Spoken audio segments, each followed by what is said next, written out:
Oh, hey. Oh, hey. What's up, Lolo? Not much. What's up with you? Not a long time no see. I've been on the road for the last 2 weekends, and I'm kind of tired, to be honest, but I feel good to be home. I still like Yeah, last night. that's like the one downside to cons is like the extreme exhaustion you feel at the end of it. It is. How hmm often do you go to con? So, I mean, this is the first time we're streaming together. Maybe it'd be good to kind of cross-pollinate a little bit and talk about our backgrounds and kind of why we're here. And so, Yeah. yeah, we'd love for you to share more about who you are to the audience and what you're up to these days. Hi, I'm Lo. I started off in the comic industry with Torpedo Comics. I used to travel cons all the time. I used to get sent in all of those exclusive lines just to get all the exclusives for them at the end of the day. Super fun stuff. I do definitely miss cons. I don't go as much as I used to, but I am now basically a full-time cosplayer and just working on that at the moment. Twitch streaming, stuff like that. Well, trying to get better at Twitch streaming. I have a very inconsistent schedule with that as of right now, but we're getting there.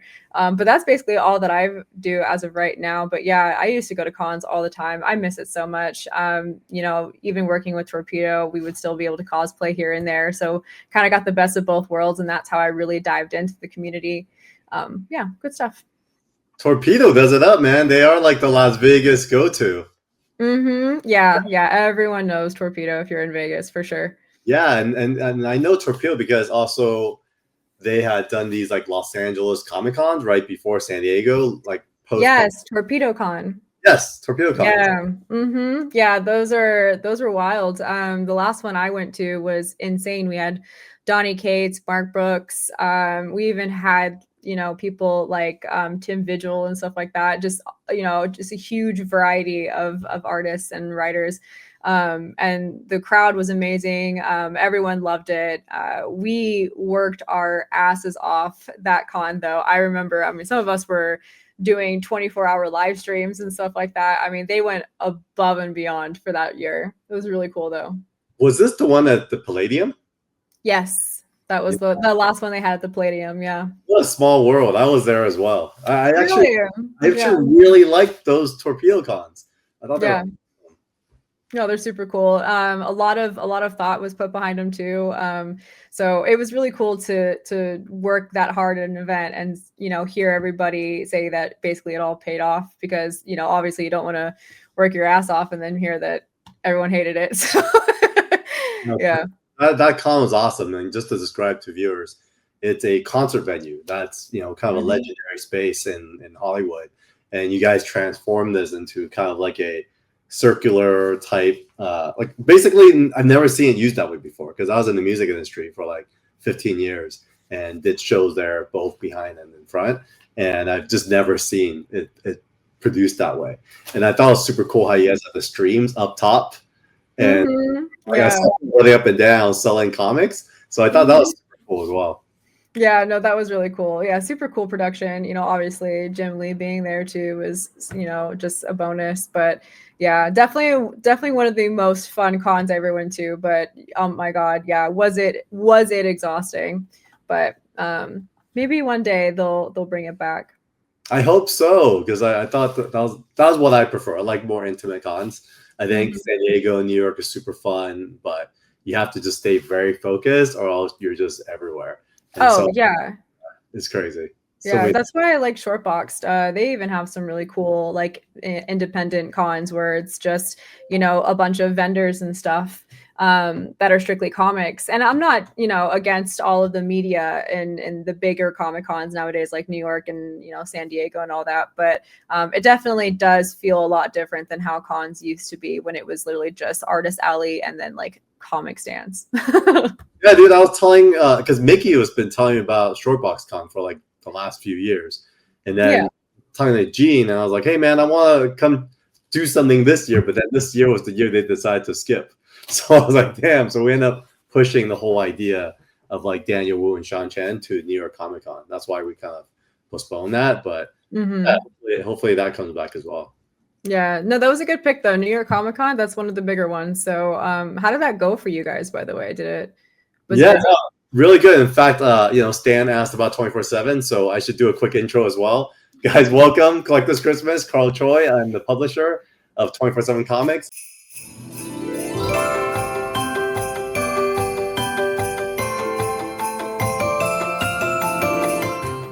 And producer by day, so it's been really fun. And where Lo and I connected was on Mickey's stream, and then I don't know who brought it up, or like I think Mickey brought it up, but he's like, Carl just finished producing Crossed. So I'm a producer by day, working on feature film side, and then I saw some of the faces, was like, what? And then Lo was like, hey, that's Crossed is awesome. I was like, yes. So, one of the few Crossed fans. I mean, it's such a particular niche, but yeah. I think it's so sick that you guys are bringing it to life. I cannot wait to see that. Well, we could table that for now, and we'll definitely circle back to have a conversation about Crossed. But in the meantime, we're here today to talk about New York Comic Con exclusives. And so before that, guys, I do want to say,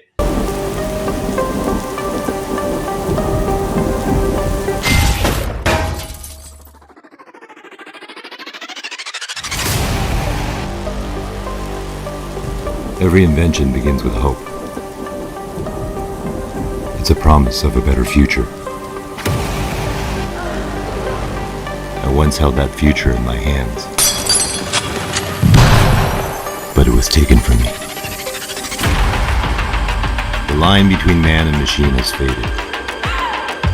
What was once an innovation is now a weapon, and I will turn it against them. Because my curse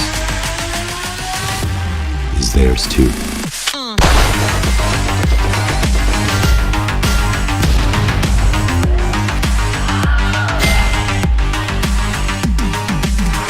My invention is no longer about legacy. It's about her, about us, and our future is in our hands.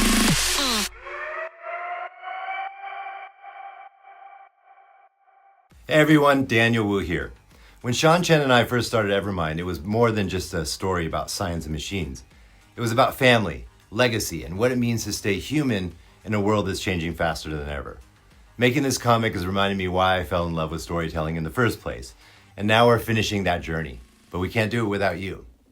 Your pledge today powers the print run that gets Evermind into comic shops next year and keeps stories like this alive for future readers. Thank you for your support, and let's finish this together.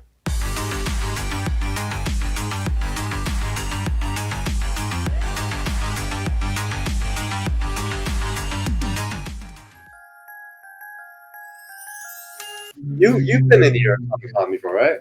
Yeah, multiple times.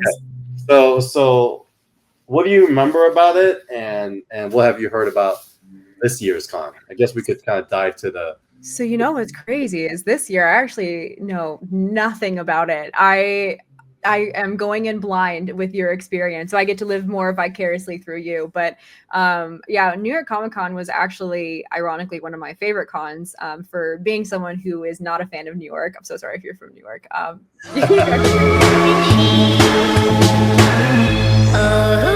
is she?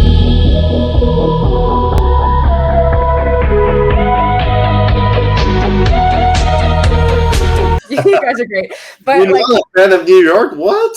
That's a whole other. I could go on about it for 30 minutes. But it's a city that's nice to visit for like a couple of days, and then like I'll dip after that. Like I could not live there. But New York Comic Con is one of my favorites because obviously it's one of the biggest. The guests there they have are amazing. The exclusives are few and far between. Of whatever you want, whether it's cards, comics, toys, all sorts of things. I just love the versatility that New York Comic Con has, and then plus also the Artist Alley is incredible. So my favorite Artist Alley rocks in New York. It does. So definitely really have FOMO every time I miss a New York Comic Con. But yeah, so I'm going in blind with this one. So I'm here to just ask you the questions, and then you got to break it down on everything that I got to miss out on, which again, so sad. I hear it was super fun. I saw a lot of people that I knew there. So yeah, I can't wait to hear your breakdown about it all. Yeah, so we'll get started. I mean, first of all, this is like a death scroll for. Yeah, I literally didn't watching you scroll for like 5 minutes. It feels Yeah. like. I'll probably stop the scrolling, but I want to kind of show the audience and even just catch you up as to how crazy the whole exclusive thing was. So there's 100 per page and there's 10 pages. So that means there's 1,000 exclusives. Do you remember the last time that 1,000 exclusives? Oh, 917. No, because honestly, like I think exclusives were really popping off around the time I stopped going to New York Comic Con. I think I went around the last year where it was like really hyped up. And this was like when all the controversy, I don't know if you remember like the line controversies that were going down about some exclusives and stuff like that a few years back. But that was actually one of the last times I went to a con. And so I think that's when people were really starting to pick up on the fact that, hey, exclusives are really hot right now, no matter what category you're in. So the fact that we have, you said 4,000, is that what you just said? There was 1,000, 917 issues of exclusives. That is crazy. Yeah, I think it was maybe in like the few hundreds, maybe like, you know, when I was at a con last. So the fact that we're in thousands is diabolical almost. Insanity. Actually, how do you keep up with that? I don't know. I mean, it's funny because you mentioned how you had experience standing in line and like getting exclusives, and I think I actually learned a lot about that because this is my first time standing in line for exclusives. Yeah. And I only did it because every morning I had to go get ready for Daniel Wu and Sean Chen signing and all the exclusives we were selling. My friend Will, who used to work with us when I used to be a club promoter. And so he was one of our promoters, and now he's like a huge exclusives collector. So I'll see him at cons, but I don't ever really see him at cons because he's literally just going from line to line. And so I said, hey, look, this time is a little bit more flexible. I'm not really shopping around. I'm not doing too much. And so I'll only be at the VV booth at certain times. So, let me know if you need any help. And so he said, okay, cool. And basically, I think he scrolled through the whole 1,000 exclusives, and he basically pinpointed certain ones that he wanted, and basically asked me to stand in line for him. So that was like a first time. I'm a total newbie in this, and it was really interesting just to learn about the ecosystem and how that whole exclusive world works. Yeah, absolutely. How was standing in line? Were you in at hours at a time? How quick were they moving? So I was pretty lucky because I got there around 8:30 on the first day. And I think Trinity was the one that you wanted me to go visit. And so Trinity had like endless exclusives. They had a whole sheet. And in that sheet, you could kind of tell them what you want. But they had exclusives, broke it down to 2 days. So day one, it was these two. Should I show the other camera or is this camera? Is that a peach Momoko? What? I can't tell. It's a peach Momoko. Okay, cute. Yeah, cute. Yep. Let's see. Is this better? Much better. Okay, cool. So yes, it's a peach Momoko. And then, I don't know, do you know this artist? Do you recognize? I don't. I mean, I know Exquisite Corpses, though. Yeah, Exquisite Corpse. Oh, her name is Lache. That's a new one for me, I feel like. Lache. ZOELACCHEI. Does anyone know who Zoe is? And then we also got this Peach Momoko one. And I don't know how limited they are, but I just know that this was only available on Thursday. So I did this. That's probably pretty limited then, if it's only exclusive to a day. Correct. So yeah. I did this. Let's see. Does anyone know what this is? Okay, so black background. So Cosmic Seeds. The peach is the black background. Oh, the peach he got is the black. Yeah. Got it. Cool. Is that one is the black background more exclusive, limited? I don't know. Because then the next day I got in line again at Trinity and got these two. Oh, okay. Something is Killing the Children. Are you excited for the Swamp Thing and Something is Killing the Children? I am. I'm actually curious because it's been in development for a while. Mm-hmm. And the thing about, Netflix, you just never know if it's going to. Yeah, you're real. So it looks like this one is the trade dress free. Okay. And it's crazy when they take the trade dress off, all of a sudden it's like went from $20 to like $60 a comic. I know, it's so funny how comics work. So even when you were picking up variants, it was similar. It was like trade dress. Yeah, I mean, we were looking for very specific ones. Like I would be given a list, kind of like how you were, and I would just be like, you have X amount of time, go get as many as you can. And I'm like, okay. So I was just given like the business card, and I had to like run around like a madman sometimes trying to claim these comics before they run out. So here's a couple things I learned. So speaking of standing in line, number one, exactly that. I think there was a lot of retailers that were basically in line because they have the retailer badge. And so I got to meet a ton of retailers. And so a few folks from different comic shops were saying how, it was cool. This girl, I forget her name, but her father's Bill, who's a comic art collector, and she had inherited his comic book store. And I guess she had gone and got her MBA, and she didn't know what she wanted to do. And then her father was like, hey, why don't you just come work at the store? And then over the last 3 years, she inherited it. And now she's kind of running the whole store. And is that Earthworld by chance? What's her name again?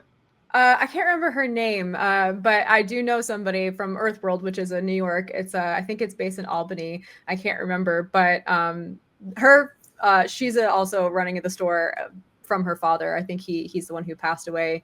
Oh, and, My Comic Mania. That's her. My Comic Mania. Okay, never mind. I was like, it would have been in a similar like area. So like, I just. Yeah, I guess so. I guess she's in Delaware. Her store is in Delaware. Delaware. Okay, so not the same person. Not the same person, but that was kind of interesting. So that's what they say. Always have daughters, don't have sons, because the daughters always come back and take care of you. There you go. Yeah. The sons are gone. And so it's cool that there's two stories like that, right? So you have a shop, you know your daughter got your back. But that was cool. And then I also met a few collectors that specifically not only do they collect a lot of these like physical exclusives, they actually came into collecting through Vivi, which is the digital side of things. Yeah. And so we were at the Vivi booth, and what's cool was the other set of comics I got to pick up for Will was these Vivi exclusives. So this was a trade dress variant. I see Jeff. Yes, Jeff the land shark, right? Yeah. I don't know what this was. I think this is also Rivals. So yeah, I think these were like selling like hotcakes because all the kids wanted the Rival stuff. Oh yeah, I mean, working at a comic shop, I mean, that was one of the most requested variants for a while as well, the Marvel variants or the Rival variants. Super cool. Okay, so let's talk about this as a topic because you're telling me you worked there during the Marvel Rivals hype. Yes. Okay. So did Marvel not totally drop the ball on that? I think they did a little bit. I think like I don't even remember seeing like a bunch of marketing behind it really, but I mean so they did and they didn't, right? Because I think in my point of view, they could have done things a little bit better. But then when it came to like the sale numbers, it didn't really show that they slacked at all. Because like we had people, left and right, calling us or reserving it for their pull box. All of the Marvel Rival titles. Oh my God, that's so hard to say twice. So yeah, I mean, I don't know. What's your take on it? Because I think number wise, it wasn't a total flop, but I think marketing wise, they could have done it a little bit better. Okay, cool. So maybe it's just me. Like for me, this is pretty cool, right? This is Amazing Spider-Man, Jeff the Land Shark, but let's look into it. It could totally be my assumptions, okay? But my assumption is they're selling covers, but they have no idea what they're doing when it comes to incorporating Rivals in the stories, which obviously I see what you're saying. Okay, yes. All right. So to me, comic book engagement is having the perfect mesh of stories and art. And I think where they totally fucked up, F on YouTube, is, they totally effed up is, man, you could have built this whole Marvel Rivals universe alongside your game and onboard a whole new set of audience in the comic book space. And I think they totally blew it. And their reaction to it all was, oh, shoot, we're like 5 months late. Let's just drop a bunch of variant covers instead. I mean, Is that fact? Is that like Okay, so now I know what you're saying. Yes, because when it came to reading all of the comics, I didn't get to read all of them. In fact, I have like a long box of new comics that I haven't even touched. I'm so far behind when it comes to new stuff right now. So when it comes to storyline, I actually don't know much about the Marvel Rivals and the plot that they've accumulated for it. good one? Yeah. Are you talking about the Marvel Rivals title alone, or are you talking about just like the random covers that they threw on the comics? I think I'm just talking about the missed opportunity of taking this gaming franchise and turn it into like a alternate universe that could have just ran its course, with its own stories, like Absolute Batman, right? There is a lot of potential for it. I do agree. Yeah. Mm-hmm. So and it's a large fan base too. Yeah, I agree. No, the family's huge, and can you imagine the conversion if they actually launch like Absolute Batman style? Jeff the Land Shark. Here's a story, and then how that ties into the rest of the stories. Because when I was at New York Comic Con, another highlight was a ton of kids were cosplaying as Marvel Rival characters. So when you see a Psylocke, it's the Marvel Rivals version. You see a Doctor Strange as Marvel Rivals version. Like their connection to the Marvel IP is through that game. So why wouldn't you build stories around it, right? Yeah, 100%. I think they solely relied on just the variant covers for that hype, and that's why I'm like the marketing was a bit weird in my personal opinion, because I mean everybody loves a variant cover, but when you do have something that has such a good base for a good plot and story, you could go with that instead. I know they did do the Marvel Rivals comic, but again, haven't read it. I do know when it first released, people were all over it and were like, yes, but I did notice that the numbers for the comic itself was dying down, but the variant still stayed selling strong. So I guess that kind of says everything we need to know. So, from gaming, we at the VV booth also picked up our 2 exclusives for Whale, which is our that comic. Yay! So we got Lo was part of the launch stream as well when we launched these 2. In fact, today we went way past. We went from like 14K to 16K on our Kickstarter, and that's incredible. Yeah, oh, thank you. No, we're. I feel like you always feel like you could do better, but given the climate of things, absolutely. I'm not sure if you know about the news, but Kickstarter's been on strike since October 2nd. This is fine. I'm okay with the events that are unfolding currently. That's okay. Things are going to be okay. Yeah. So that's a big thing. And so given the situation, I think we did pretty well. So we had 200 copies of these at the booth. And for the most part, I think we're sold out. And so we had about maybe 15 copies I brought to Baltimore this weekend. And it was crazy because watching, Sean and Daniel sign away, they did about 500 copies of these books, and then they also signed another 500 exclusive prints for fans. So between the 2 of them, they did 1,000 signatures in one. Crazy. Yeah, that's crazy. I saw all the cosplay at your guys' booth too. That was pretty cool. No, it was really crazy because one thing we noticed was the cosplayers. Obviously Daniel has a lot of Chinese fans. And a lot of the gaming cosplayers of like League of Legends are like so built out. It's crazy. But they don't even speak English. We were like, man, they like played the same game as us, but on the other side of the world. And we were like pretty surprised by it all. That's cool though. I like the diversity. So the other line that I got to stand in was the Boom line. Okay, yes. Ooh, Hello Darkness. Yeah. Who is this? I don't know who that is. I just know that is it's Hello Darkness, correct? That's the title of the comic. Yes, HD. Hello New York. Hello Darkness.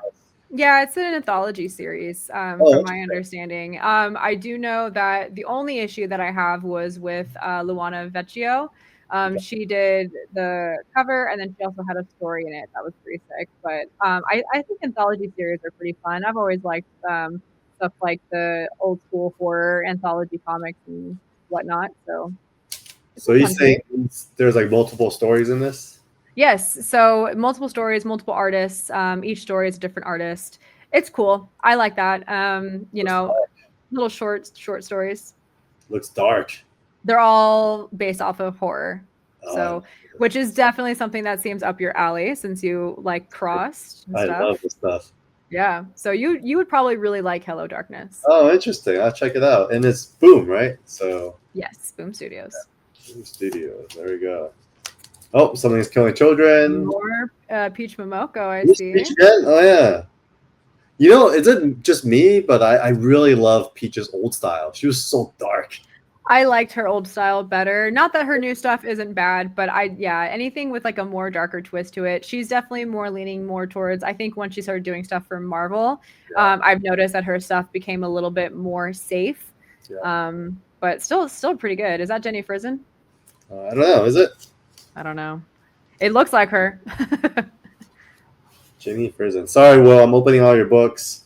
So it's a Sorry. Berserker and then the Jenny Frizen, I see it right there. John Jing and Jenny Frizen. Dude, I'm so glad you're on this stream because I literally went to pick these up with no idea what the heck I'm looking at. Jenny Frizen, I mean, she's a good old classic artist. She's been around for a while now. Good stuff though. I think her first is that the same one? One of her first covers was Voltron. I can't remember. Is she digital or traditional? I think she's traditional. Oh, I think she's traditional, or it could be a healthy mix of both. I don't know. I don't know if she does the colors or stuff like that. So, not quite sure what the mix is, but nice book. All right, and then the is. one is I don't know what this is, but it's kind of cool too. Shubina. Shubina did 2 of those covers, so I guess she's somebody. That's not. Oh no, this is a new story. Never mind. Heretic. I thought this was gonna be oh god, was it called like Angela or something like that? Not Angela. Oh gosh. It's an older comic. I think that was a different publisher though. So when you're at your store, how well did Boom sell compared to like the Marvel and DC? Boom was okay. When it comes to Boom and Dark Horse, unfortunately, they were kind of more of a smaller audience. Yeah. I think you kind of had to have already been established. You know, a lot of Valiant readers were actually surprisingly also fans of Boom and Dark Horse and stuff like that. But the one indie title or publisher that got a lot of traction was Image. That they were like they're still the top dogs. Yeah. I think Image has, wasn't just a flash in the pan, but they got so much momentum and their business model is so unique. And then having creators as your heads really helps bring in other creators. But I personally am a super Valiant fan. I love Valiant, like the old 90s stuff. Wait, you love Valiant too? Yeah, of course I did. Valiant was great. I thought that was like more of like the fun side of comics. I know people take a big, massive dump on 90s comics, especially the foil covers and stuff. Dude. But like, I loved it. I thought it was so fun. We have to have you come on our Valiant TLDR show. We actually have another show. Really? Southern Comic Geek and Stingray, and we just talk about Valiant comics from the very beginning till now. So we've been going through all the different 90s titles, and then we're going to move to the VEI, which is like the next era after that, and there's a third era. So there's like 3 eras of Valiant, and they call the first one like VH1, I believe. Yeah, that would be fun. Yeah, I'd love to join that. What's your favorite title in old school Valiant? God, Eternal, maybe. I don't know. We're about to get into Eternal Warrior, actually. Oh yeah, I was gonna say. I gotta look up all of the titles now. Comics. Yeah, I'm definitely Eternal Warrior and Archer and Armstrong even before that. Ooh, yeah. Let's see. Are they coming out? Bloodshot's coming back now, I heard. Yes, they had. Rob Liefeld did a whole announcement for that. Yes. We're actually going to go over the Bloodshot. Not actually Ixoman Award. They're launching a thing, and then Bloodshot's returning, Shadowman's returning, and then Harbinger is returning. I want Rye to come back. That was another one that I liked. Dude, Rye is awesome. You know that Sean's big claim to fame is Rye in the Future Force sold 900,000 copies. That's crazy. That's awesome, though. I love that. Is that more Peach Momoko? Is she just like doing all of the covers? Like, what is happening? I think so. And like, it's really funny because like Mickey and I was talking about this cover specifically, and we were thinking, it's the Avengers, is the CGC exclusive. Why the heck do you have Kang on cover? And then our thinking was they must have done this a long time ago. Yeah. Kang was gonna be, something. But I mean, I was talking to David Nakayama, and he was also saying like, he'll do covers months in advance. Like he's like, some of these I don't even remember doing because I've been doing so many, and you have to do it like months, almost a year in advance. And then because you keep getting so many projects, and Peach Mocha you see everywhere. So she's probably, again, this is probably something from months to possibly a year ago, and we have no idea. Yeah, so I'm guessing they had to get in line, and she did this. But can I tell you a story about this? Yeah, absolutely. So my friend wanted me to help him get an additional signature for his Back to the Future #1 comic. He pretty much got everybody. He got, he got Doc, he got Marty, he got everyone to sign it except J. Scott Campbell. And he had already graded it as a CGC signature series. And so what he did was pay for a in-house signature, and then I was supposed to go and drop it off with the QR code that he gave me. So for some reason, when I got there, the line was super long, and they said, "Oh yeah, it doesn't matter if you have, express drop off or if you're just saying something grading, it's the same line." And number one, I'm like, that's so dumb. Like, why would you put both of them in the same line? And then I kept looking over at PSA, and I'm like, man, PSA has all these different stations, so it's super welcoming. Anyone can just come up and drop stuff off, right? Yeah. And then it kind of reminded me of, Apple versus Microsoft. Oh, in yeah. a good way. But anyways, I stood in line for like over an hour, okay? Oh, gosh. And I went, I got to the front of the line, and I basically said, all right, my friend gave me this QR code to sign it.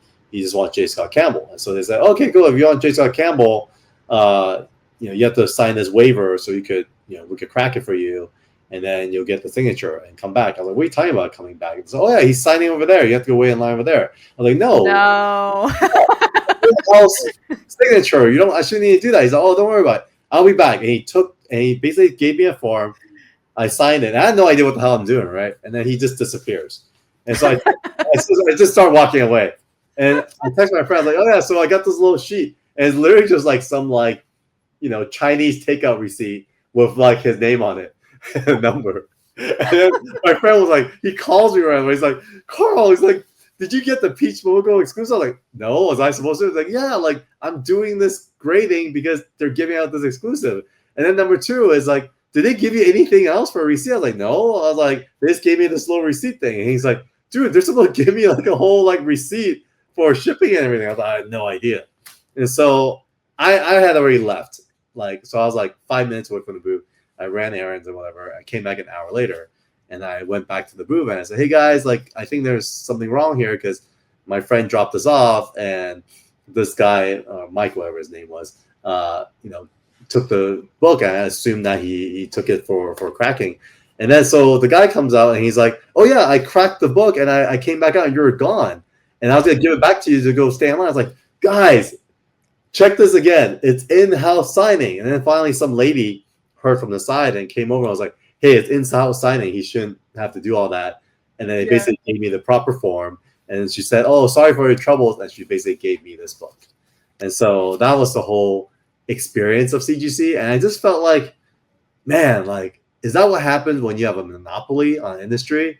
That you just don't take care of your customers anymore? And that's been like the controversy with CGC lately, is like they're kind of falling off the customer service base, and things are taking longer and things are getting lost, and everything in between. So a lot of people have been going to now more grading companies like CBCS and PSA now. So that's actually that's kind of wild. I'm sorry you had that experience. I mean, isn't shopping for exclusives fun? It's fun. I didn't do it until the CGC thing. Yeah. And then the last exclusive that I got was these blind bags, the blind bag craze. Oh, fun! These are fun. Yeah, these were the Whatnot blind bags. How do you feel about blind bags?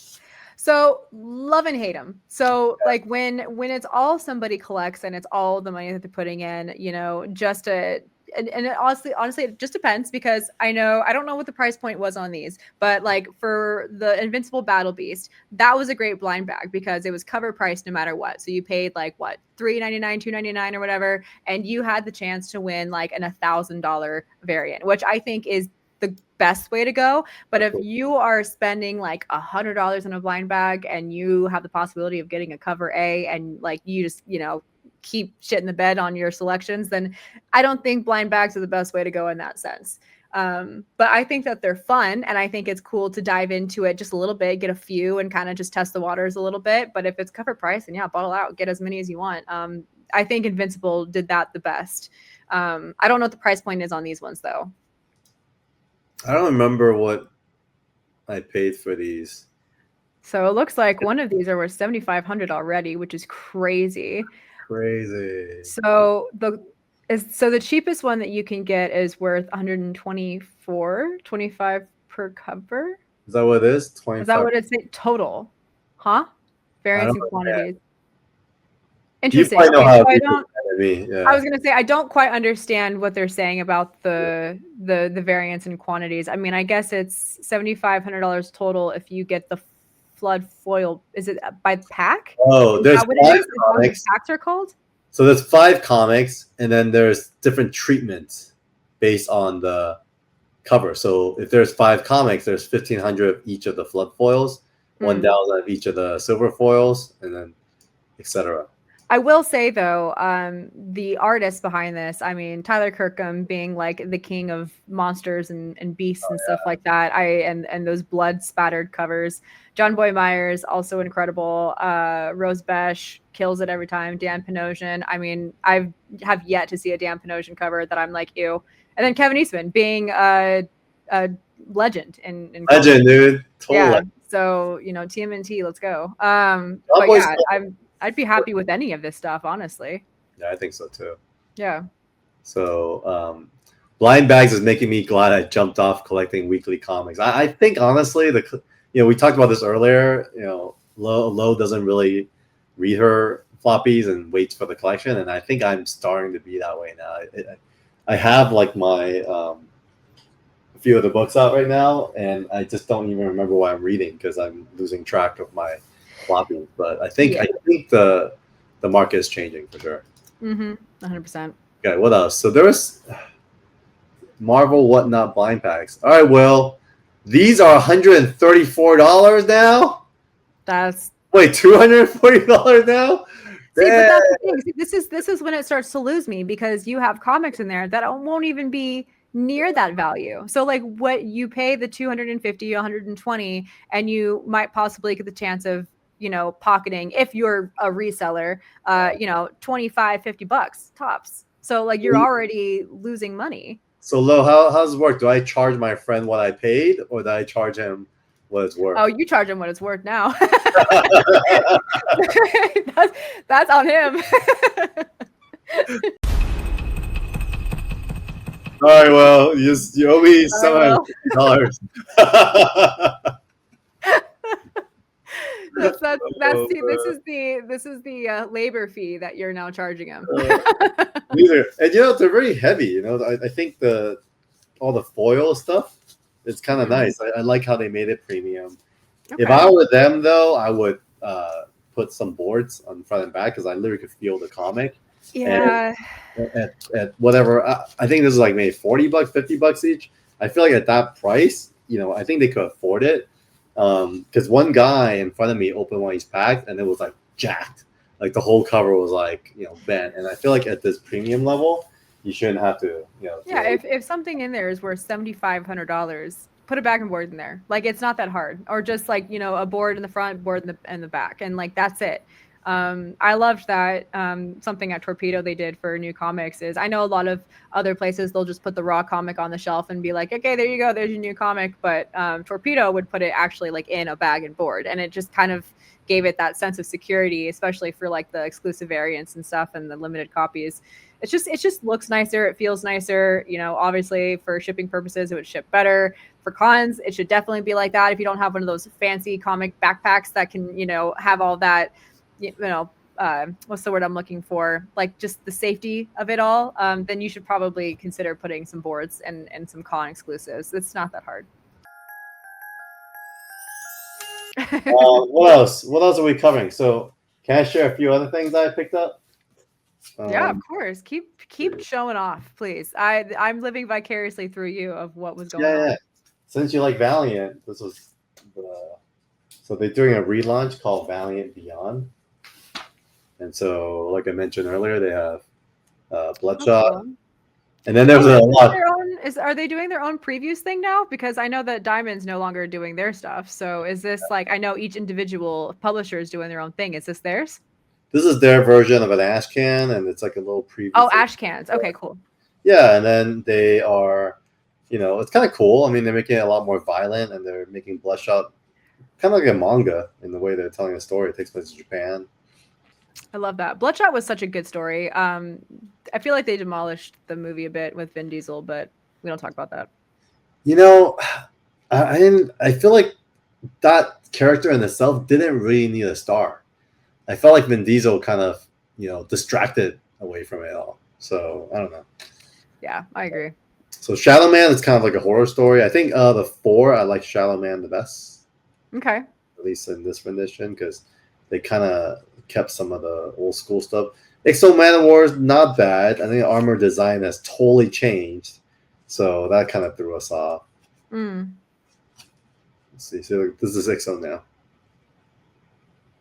Totally different. I don't hate it, but yeah, it's new. Okay, that's good. Maybe, yeah. I think they try to make it more like a Centurion, and then Harbinger, I really hated it because not only was it black and white, but it was just really not a great storytelling. So, I really like Harbinger too, so that's kind of sad. Yeah, normally I like Harbinger, but the new one I'm not a fan of.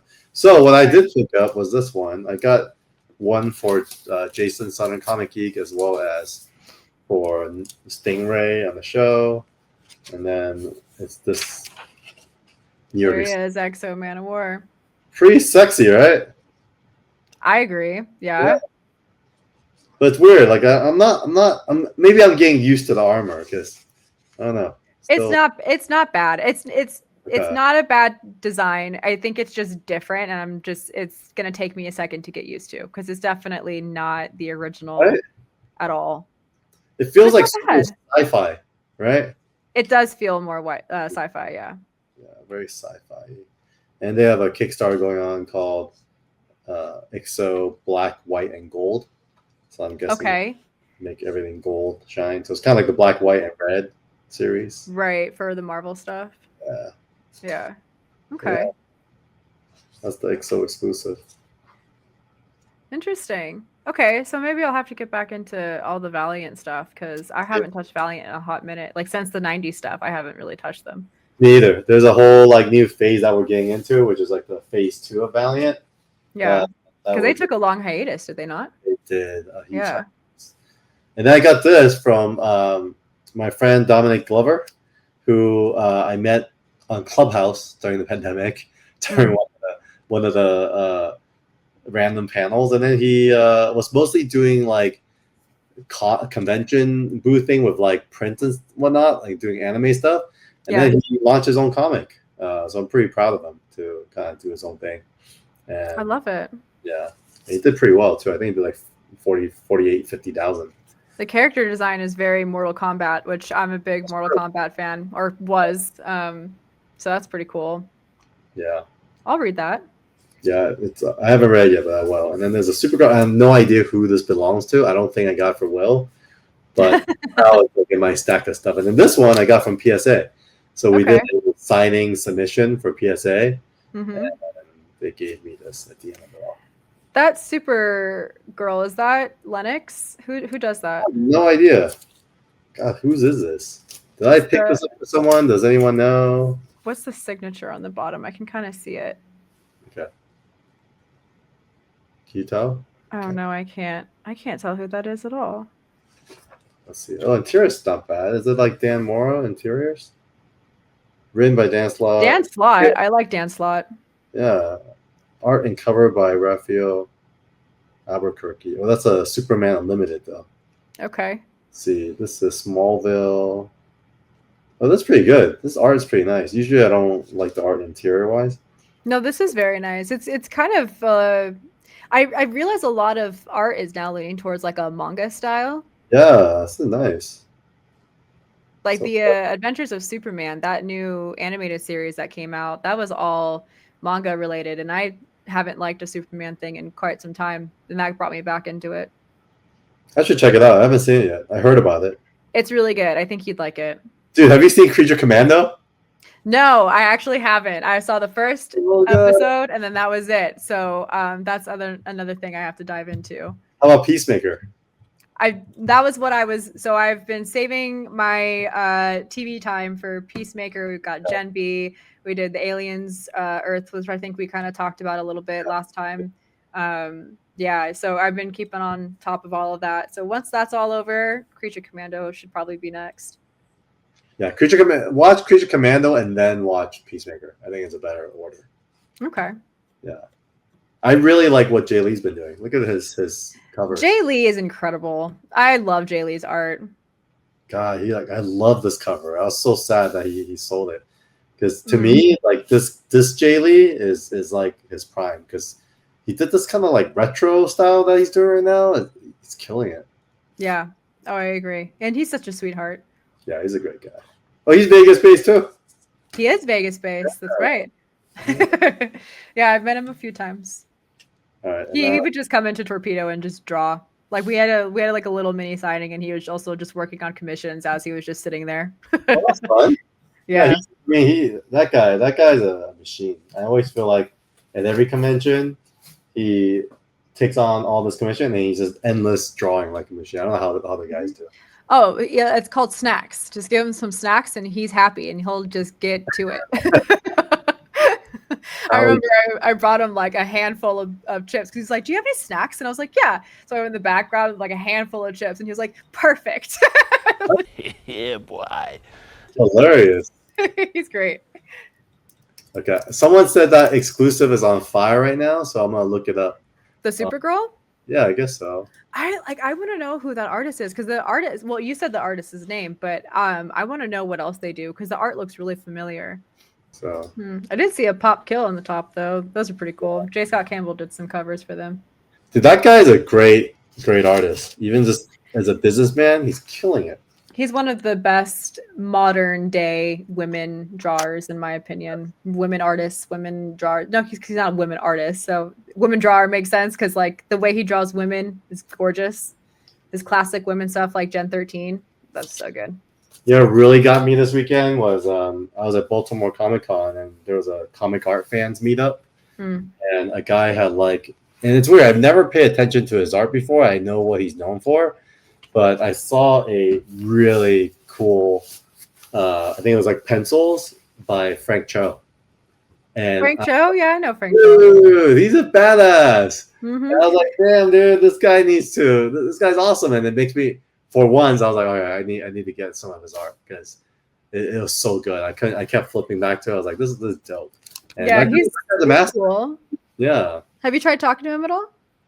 You know, I like I said, it's you know, with Frank Cho, it's kind of like me and Spider-Man. I've never crossed paths with him like in my collecting, and so there was never a reason for me to talk to him. And so I think after seeing this cover, I don't know if it's a cover or whatever, I was like, damn, this is dope. And I guess the collector is good friends with him too, because Frank, I guess, from Baltimore area. Yeah, he's super sweet. Super easy to talk to. He loves vulgar humor. That's how you win him over. Nice vulgar humor. So he's a dirty dog, but he's fun. I like him. His ballpoint ink is his skills for ballpoint inking is just insane. At least I'm pretty sure that's what he uses for a lot of his line work. But yeah, I mean, he's definitely one of the best artists around, I would say. Okay. Well, I'll talk dirty to him next time I see him. So. Yeah, just, say, "What's up, sexy?" when you first see him, and he'll be like, "Hell yeah. What is this? I love this." The amount of edits I have of I would do really bad Photoshop edits of my old boss and him together, and they were very highly inappropriate, and they are just they're going down in history, that's for sure. All right. Anything else before we close out? No, I think that's pretty much it. The only thing that I was curious about was how things went with Mickey for his Walmart debut thing. I saw his story and his post, and I was like, "Oh, brother, like you're doing Walmart stuff now? That's crazy." Yeah, it's pretty funny. So Look at Dean him. was there. So this is one of the guys from PSA who That's a 10. How much was that? Do you know? a lot. I think apparently it's like I don't know. He said it. It's like 200. It's a lot. I don't know what else. It's a I lot. remember he said the number, but it was a lot. And this That's guy, funny. when they introduced him, they said he's the co-owner of the Dubai comic collection. So that sounds expensive in itself. It does. Yeah. When you say you're the owner of anything, you're like, oh, so you're rich. Got it. I don't know who this is. You know who this is? No, I don't know who that is. Tricloud. I like Mickey's casual cosplay though. Yeah, his cosplay is kind of cool. Yeah. So Robin, so they came together. It's kind of cool. I think she's got unlocked something in Mickey, I think. Mm-hmm. Yeah, he's signing autographs. Mr. Stan Oh, cool. It's kind of cool. So cool. Man, some of these like legends are like still rocking. You know, it's I know, and I'm happy to see that they're not getting like washed away from all of the like because they're consistently pushing out variants, which means that there's like tons of new artists being released out there, and I'm just glad that the old stuff isn't being washed away from all of that. Yeah, I love the cosplay. Do you do the cosplays at conventions too? The arm is crazy. Hold on, that was wild. Like, Wow, how right? do you walk around with that thing? That's crazy. That's pretty crazy. It's impressive, man. Some of these cosplayers are next level. Well, the funniest thing is the thing is smallest out of them four. I know he's like the shortest one. Oh, That's there's pretty PSA, good. Michelle. Oh, yeah. She took care of us. There it is. There's an original art panel. I actually filmed this whole panel, so they're about Okay. to release it pretty soon. With actually, Dinesh right there. We're gonna go Yeah. watch a movie tonight, Dinesh. Very cool. And the funniest thing was at the PSA panel. Oh, Who that guy is? I have no idea who that guy is. No, it's the first But- appearance of Harley Quinn. Yeah, so that guy, Mickey, and then Robin, Mickey's girl, was sitting in the front right, and they did a drawing, and all three of them each won, and then the Liz from PSA was like covering her eyes, like, oh my god, and we're like, it's rigged, all the It's influencers. rigged. Yeah. And then they ended up trading the comic because Robin got the The first Star Wars, yeah. Star Wars, and then the other guy got the Harley Quinn, and I think Mickey wanted that Quinn better, so he ended up getting it. So Yeah, that's super sick. I love that. oh, of course, Evermind. I should do a Shameless plug. quick, shameless plug. I should do a quick shameless plug. Actually, I always forget because we do the TLDR, and then my co-hosts always have to remind me, dude, you have to talk about Evermind. So here I am, Yeah, duh. Evermind. So we almost at 17K. Wow. So So we you were guys like, went over your limit, right? Because Yeah, you we went were double. asking for okay. I was gonna Yeah. say your total was almost 9,000. Yeah, that's incredible. Good job, guys. and I gotta be honest, I was really worried because I think at the launch stream we talked about this, but Kickstarter is currently on strike. Yeah. And so for us, we have to support them, right? They work really hard, but at the same time, it does impact a lot what we're doing here. Right. And so we've had to work extra hard on New York Comic Con, Baltimore Comic Con, just to get the word out. And then I think they may have come back from strike because today a lot of we had a big email that went out that says just launched Evermind 1 through 6, and then it bumped us from like 14K to almost 17 in a day. That's awesome. So that was awesome. It was that K-pop Demon Hunters variant. It is. That actually is crazy because he's probably the least famous guy, but I like him a lot. Brienne, I've always had an eye on him. I always thought like he's kind of like a manga East-West style, and then I want him to do something, and then he's like, "You have any ideas?" Like, "Yeah, why don't you just do a K-pop Demon Hunter variant?" And that's our best-selling one so far. It's so funny that's the one that sold the most. Yeah, exactly. Oh, there's us again. There we go. That's Daniel Wu. You guys are like matching. Did you plan that? No, not really. You Are we guys are all matching? wearing black and white. Oh yeah, that's true. We have black and white. Yeah, I don't know. I think it's just a That's thing. hilarious. Yep. That's so funny. We had a little panel with Sean and then David, the CEO of Vivi. You could see how shy Sean is and all of his stuff. It's so Oh, adorable. super shy. Yeah, you he's can't tell. Like, if you don't know him, you're like, does he want to go home or is he just really shy? But honestly, like I'm so proud of him because he really, he's really going out there and like going for it. And I think a lot of it has to do with just the meta is that artist needs to be up front and center. Mhm. And I think he understands that. Oh, there's another variant that I bought for my friend, and I also picked up this variant for my friend.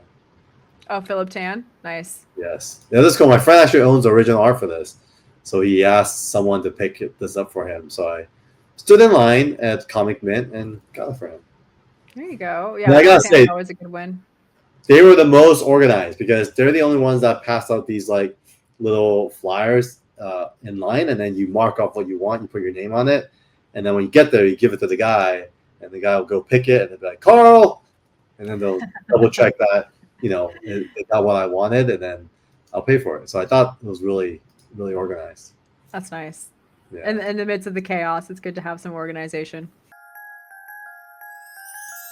So, Lo, anything to plug since I just had a chance to plug Evermind?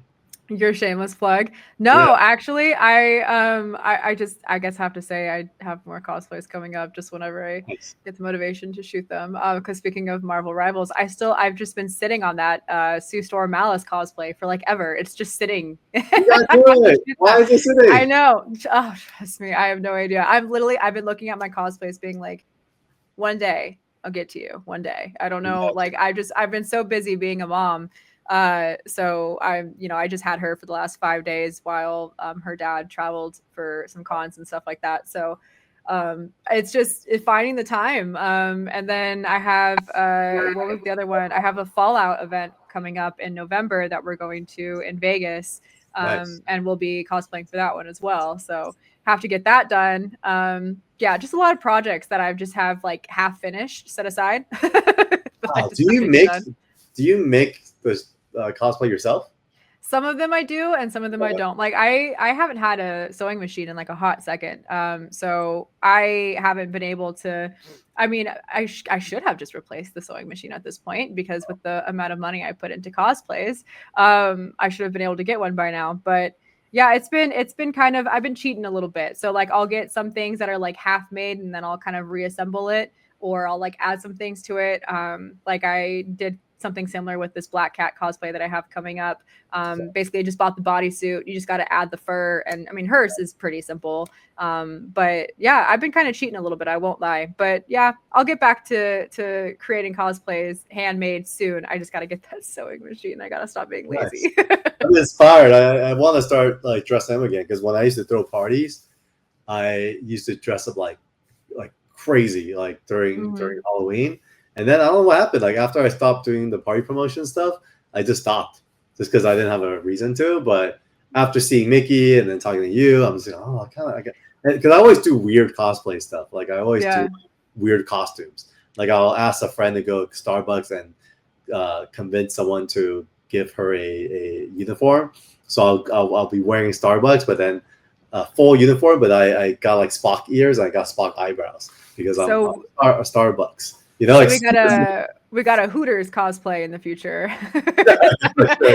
What you should do? You should actually show up next time you're chilling with Daniel Wu. You should be Sunny from Into the Badlands. Just show up. Just be like, what's up? It's so embarrassing. I feel like he'll look at me like, take that off. You're like, all right, fanboy. No, but in New York, there were so many fans of Into the Badlands.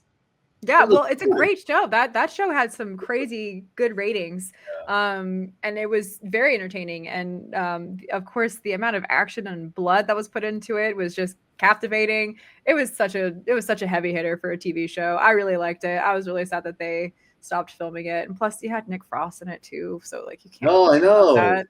Yeah. I mean, I think it was a little ahead of its time. I think if it came out, literally just a couple of years after, I think it would.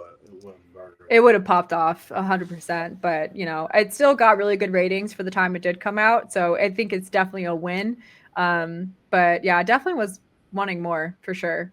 No, Daniel really deserves it. I feel like it's a matter of time before he finds another franchise like that really like hits the string. Because I think Into the Badlands, he just kept apologizing to people when they came and said, "Oh, I love Into the Badlands." They always be like, "I'm sorry, it got canceled." It's like he takes so much pride, you know, in the work that he does, that I think he truly felt bad that it got canceled. But it's not his fault. I think it's just, you know, like I said, ahead of his time. But yeah, I agree. Anyways, well, everyone definitely follow Lo. I'll add her info to the stream as well, and then, you know, wait for her cosplay, and then watch her stories to see when she's streaming next. Yeah, right. If I ever stream, that's what my followers ever say. They're like, "You streaming again?" I'm like, "Yeah, I'll see you next month." Last week was kind of like that. People kept asking me, "Hey, all right, where'd you go? What happened?" Yeah. I was like, "Totally me. It's totally me." Well, con season. So, all right, guys, farewell, and we'll see y'all next time. Bye, guys.